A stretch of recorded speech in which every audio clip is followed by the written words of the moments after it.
Harvard Medical School. Why, it's the finest, old boy. I don't need backups.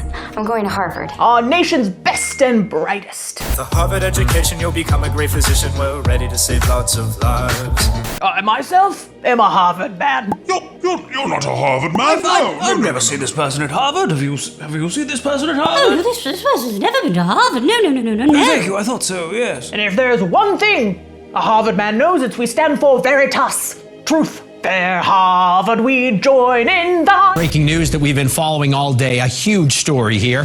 Human body parts taken by a manager at the Harvard Medical School morgue and then sold to customers online. Join in thy jubilee throng.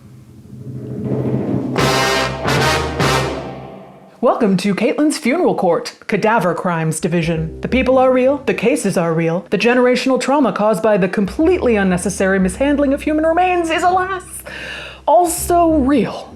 There's been more than one cadaver crime afoot since I've been on sabbatical. It's not making it easy to stay in my peace. Let's introduce the dramatis personae in this tale of woe. Harvard Medical School. It's Harvard. CEDRIC Lodge, former morgue manager at Harvard Medical School. DENISE Lodge, CEDRIC Lodge's wife and accomplice. They live together in New Hampshire.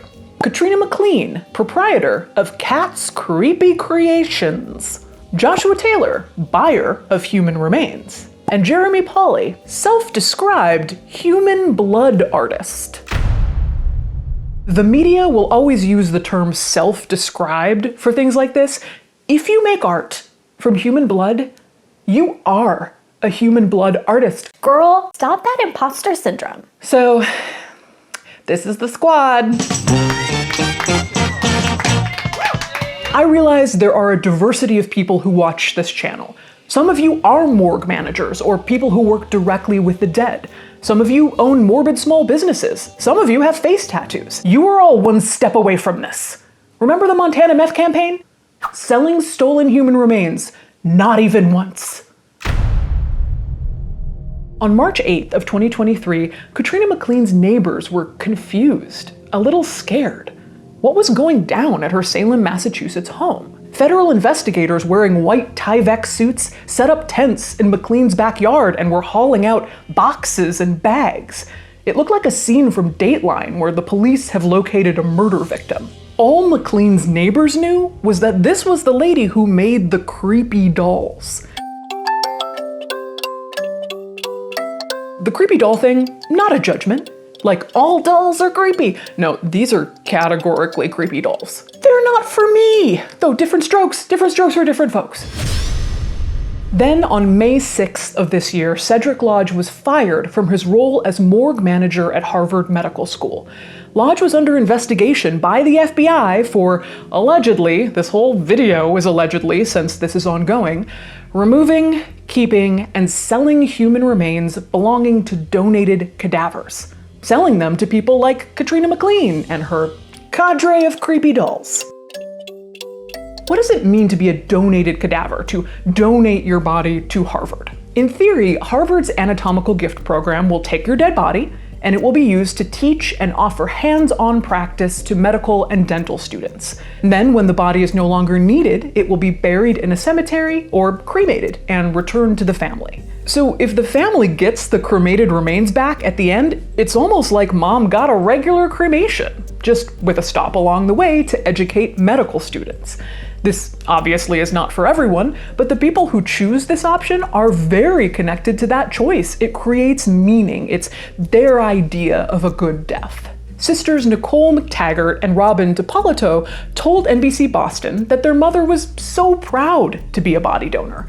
Quote, she always wanted to give back to people, and she figured she had never gone to college. And so by doing that, she could give back and end up in a college. And not just any college. Harvard. Stop that at once, Caitlin. But according to the indictment, all those principles of body donation were violated by morgue manager CEDRIC Lodge. It's horrific for the families impacted by the mishandled bodies, including Nicole and Robin's mother. But how many mishandled bodies could there be, Michael? 3 bodies? 9 bodies? $10? They suspect 350 to 400 mishandled dead bodies? How? Allegedly, from 2018 all the way until March 7th, 2023, Lodge would remove body parts from the medical school morgue, transport them to the New Hampshire home he shared with his wife Denise, so just like, "Hi honey, I'm home, once again with my various human body parts," and then they'd mail them via the United States Postal Service to buyers all over, really. These buyers included, among others, KATRINA MacLean and Joshua Taylor. Back to MacLean, an artist who runs a shop called Cat's Creepy Creations. She used the remains she purchased from Lodge in her own art pieces, as well as selling them to other buyers. A 2020 post on MacLean's Instagram boasted that a doll she made was holding a real human skull. If you're in the market for human bones, hit me up. She writes, "Now, I know what you're thinking. The legality of human bone sales is murky, varying in different US states. Laws that should prevent their sale are often poorly enforced. The cruel fact is, there continues to be commerce in bones and human remains, often sourced from places like India and China." Okay, maybe KATRINA MacLean had no idea the body parts she was getting from Lodge at Harvard were stolen from donated bodies.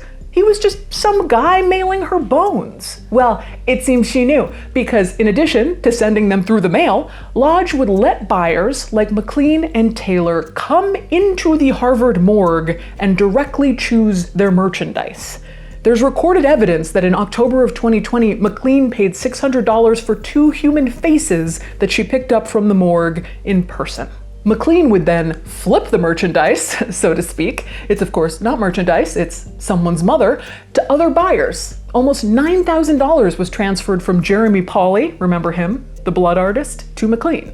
MacLean and Pauly also had a trade going on where MacLean would acquire human skin for Pauly, who in lieu of money would send MacLean the skin back tanned. Wow, I'd never know this was human skin unless I looked closely and started to see the pores. In the summer of 2021, MacLean reached out to CEDRIC Lodge looking specifically for human skin. Quote, "For the dude I sent the chest piece to tan?" Lodge got to work getting her that skin. Okay, seems like MacLean knew it was stolen body parts, right? But did she really know she was doing anything wrong? Well, when MacLean sent Pauly the skin, she made sure Pauly received his order by checking in to say, "Wanted to make sure it got to you, and I don't expect agents at my door." "Why would you have agents at your door? Is it because you shouldn't be shipping stolen human skin, KATRINA?" Okay, time has come. I have to address it. What's the deal with this guy? I'm about to drop something controversial. Jeremy here, he's not the main villain of this particular story. Now don't get me wrong, this is not justice for Jeremy. As you'll hear, spoiler, he has buckets of livers and babies in his house. But I think he's playing a larger part in the media coverage of this story because he's out of central casting for like body part villain. And the mix of this guy, Harvard, the creepy dolls, and the cadaver crimes is irresistible to the media. My thumbnail is probably gonna be the Harvard emblem and Pauly's face. It's me. Hi, I'm the problem, it's me. But in reality, I believe that we focus on these creepy corpse enthusiasts.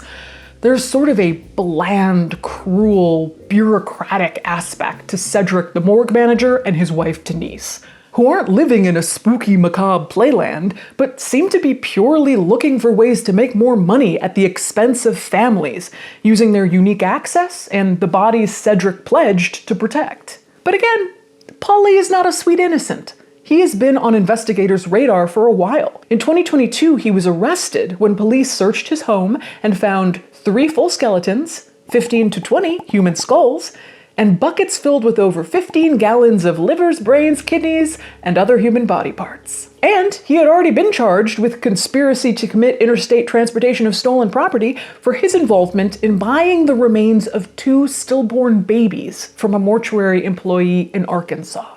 His Instagram claims he sells brains, teeth, and bones. It's wild to me that people are so chill about their body part trafficking on Instagram.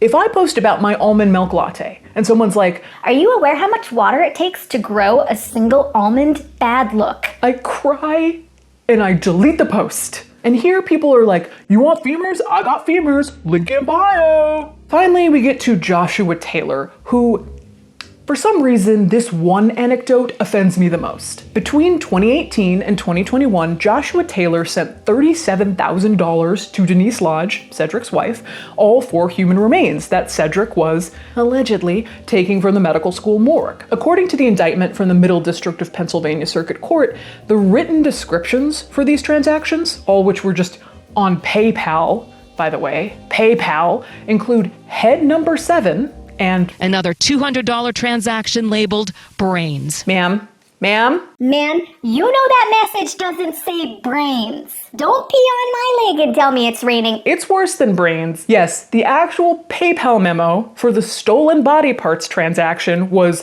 brains with 6 eyes. I know I don't have to say this, but it's clear this gaggle of charmers have 100% lost the plot on how to engage with the dead in a compassionate way.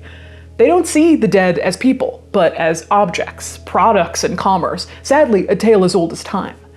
Should these individuals be punished? Absolutely. They have been indicted, and I hope they will be punished. As for Harvard, I believe that no one high up at Harvard likely knew the extent of this bizarre cast of characters goings-on over at the Willed Body program. I suspect it was entirely off their radar. Should it have been off their radar?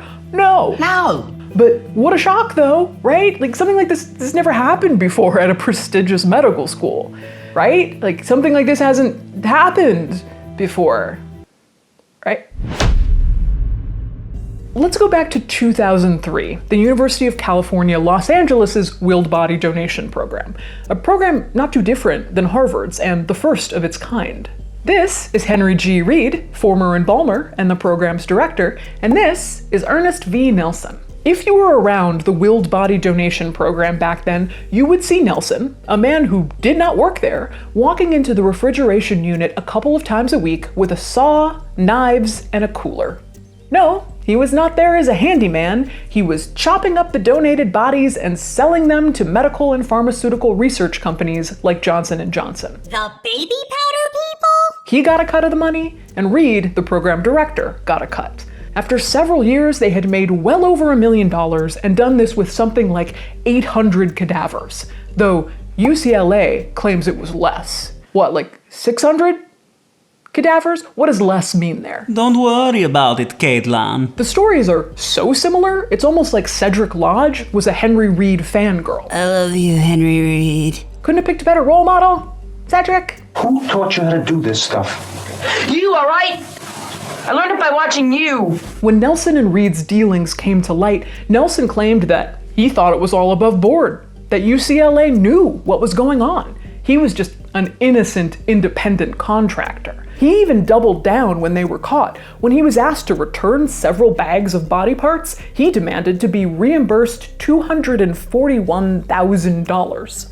That is God-level chutzpah. Not surprisingly, both Reed and Nelson went to prison in 2009, though by now they are both free. I don't live in LA anymore, gentlemen. By the way, if you're watching and you know, mad, UCLA's medical school, like Harvard, claimed it had no idea this was happening. And how could they know? Something like this hasn't happened before at a prestigious medical school. Right? Okay, cool. It had also happened on a smaller scale at UC Irvine just several years prior. Come on. This scandal at UCLA spelled the downfall of the program, revealing other organizational problems and severe overcrowding in cadaver storage. But UCLA is also a lesson in how to overcome such a scandal. The program was temporarily suspended and then revamped under new leadership as the Donated Body Program, which now seems to be exemplary. It is a leader in transparency and record keeping and was the first program in California to employ water cremation for the bodies donated to them. I hope Harvard will take up this same challenge and aggressively clean house and make things right. But let's ask a provocative question. Bodies are donated to medical schools with the expectation they'll be dissected, with the expectation they'll be put to use. Is all this really such a violation? If you're familiar with the early history of medical education, the treatment of cadavers for dissection is a sore subject. There is a multi-centuries long, dark, painful past here. The first medical dissectors used the bodies of the marginalized, of criminals, of debtors to practice on. Or just murdered people. Burke and Hare, looking at you. Burke and Hare are probably the most famous examples of this form of malfeasance. 19th century Scottish body snatchers who killed 16 people, selling their bodies to the University of Edinburgh before turning on each other in 1828. Hare was given immunity for testifying against Burke, and Burke was hanged in 1829. Even as dissection modernized slightly, cadavers were often treated in a slapstick way, victims of pranks, so many pranks. There's a whole book called Dissection, featuring photographs of groups of medical students yucking it up with the dead. Quote, "Cadavers were treated with as much courtesy as a bone-in ham at an overcrowded Easter buffet." Medical schools in the 21st century that accept donor bodies have been trying desperately to atone for this history, to give dignity and personhood to the dead that come in for dissection. They hold ceremonies where students can meet the families of the donors. They know the dead person's real name. And some students even refer to their lab bodies as my first patient. So I imagine donor programs across the country really appreciate and value all the hard work Harvard has put into taking a steaming hot dump on that effort. So what comes next? Cedric Lodge and the Body Bunch? They weren't lurking in some dark boarding house or mist-enshrouded alley like Burke and Hare. They were paying each other through PayPal. They have Instagram accounts. The future of body malfeasance is here, and it's absurdist. For this particular case, the Lodges, KATRINA MacLean and Joshua Taylor, were charged in June of 2023 with conspiracy and transport of stolen goods. Jeremy Pauley was indicted a couple months later. Lodge, as morgue manager, was supposed to keep Harvard's donated bodies safe, but instead he treated them as a Stardew Valley farm for macabre materials. Artists like MacLean, Taylor, and Pauley may claim they see the gruesome beauty of human remains, but their disregard for the consent of the dead person leaves art like theirs devoid of humanity. As for Harvard Medical School, it is conducting its own investigation into which donors were impacted by Lodge's crime, and has a pretty thorough Q&A on their website. As far as we can tell, the Anatomical gift program is still operating. There are already lawsuits, of course, with one claiming Harvard took in the bodies and, quote, abandoned them in a facility that was a place of freakish desecration, where criminals were allowed to roam and pick over loved ones' remains for bits like trinkets at a flea market. Oof. So, lawyer by day, penny dreadful writer by night. On a broader scale, will this kind of thing happen again? Probably. Some medical schools still use unclaimed bodies for their anatomy labs. A 2019 study found that 12.4% of US medical schools do. That means people who didn't even consent to begin with will have their bodies end up in a medicalized setting, 1820s style, which, from my perspective, is almost worse. But what we want to continue to happen is for generous post-mortem donors and young whippersnapper medical students to be paired together. The ability of these healers of tomorrow to practice on real human bodies is valuable for their training. It's heartbreaking to take this positive thing and have it get twisted so it's lining the pockets of some ethically numbed middleman who sees the bodies as a product to be exploited. We need to inspect our medical school cadaver programs early and often, and hold our middlemen to a high standard of transparency and care. Because guys, you always seem to get caught. And if you're watching this like, you have no idea, I'm selling heads right now, they'll never catch me. Well, I bet that's what Cedric Lodge and Henry Reed thought too. Well, thank you for joining me on this jaunt as I peek my head out from sabbatical. I'm like your friendly morbid groundhog. Ooh, saw my shadow. 32,000 more months of mortality. Final note, Patreon, which is how I fund my work, has been a godsend through my sabbatical. It is full of smart, supportive people who listened and responded to my existential struggles with grace. And I just want to make it clear how much I appreciate them. Right here, right now. Thank you. Patreon has been a godsend through my sabbatical. It is full of smart, supportive people who listened and responded to my existential struggles with grace. And I just want to make it clear how much I appreciate them. Thank you.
something with your time that's not illegal or immoral. How about signing up for my Patreon if you haven't already? Or spread the word about death positivity. Or lobby one of your congressmen to legalize aquamation or human composting. But don't sell human body parts. Don't sell human body parts across state lines, within state lines. To your neighbor, to your mother. It's somebody's mother. Respect them, respect them. Ooh, talk about respect for the dead. Don't sell stolen body parts. Chances are you'll get arrested. Chances are you'll get indicted.